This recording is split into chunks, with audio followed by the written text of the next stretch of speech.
managing the different generations in the working environment. Now, if you're a manager or even working in a team with a very wide range of age groups in that team, and wanting to improve the way that you communicate with them, the way you motivate and engage with all of them, this is the video for you.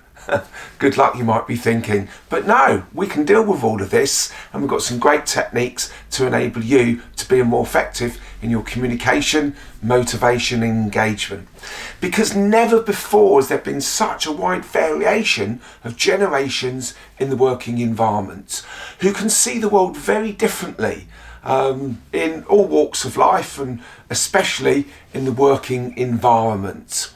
Now, this isn't to stereotype everyone, but it's just about getting a better understanding of what people want and how they want to go about doing things in their lives and, of course, in the workplace as well.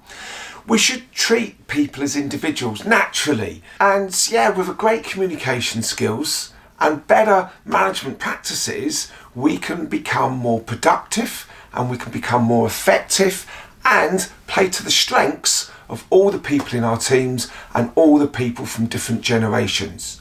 So if you're as a manager and you need to develop these skills, it's just going to make life a lot easier. Now what we're going to do is this is going to be an introduction video and just laying out the different generations and some of their traits. And then what we're going to do on separate videos is do a deep dive into those generations and give you specific ways of communicating, motivating and engaging. So let's look at the different generations in the working environment at the moment. Now, we're going to put a slide up and it's going to cover the generations. Now, naturally, people have got their own slightly different variations of these. And these are just my variations and the timelines behind them. So the first one we've got is what we call the baby boomers. People that were born in the middle of the 1940s, which obviously seems a long time ago, and to the middle of the 60s, which still seems a long time ago. But they've got traditional values, they've got correct ways of doing things, and they like processes and following the correct way and having right standards. So that's the baby boomers. That's the first one. The second one is what we call Gen X. Now, these were born leading on from the baby boomers in the middle of the 60s to the end of the 1970s and to the start of the 1980s. Now, they're very committed, very hard-working. They want to make sure that everything is done properly and prepared to put in the hours to go with that as well.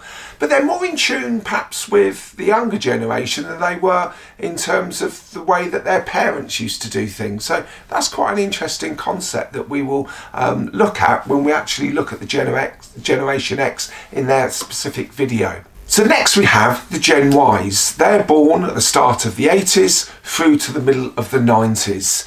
And they are very tech savvy. They've got very diverse generation in what they want out of the world, in perhaps more traditional ways of doing things and new dynamic ways of doing things and thinking differently and coming up with new ideas. So that's the Gen Ys.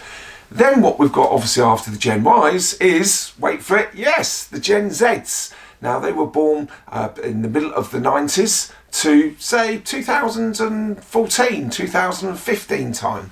And this is the first generation to grow up totally in a digital age. So they're very highly tech savvy and they want things done quickly. They want to see the benefit. They want to see how they're going to, why we do certain things. They won't want to tolerate, but that's the way we've always done it. It's their world now, and they've got new, fresh ideas on how to make it happen.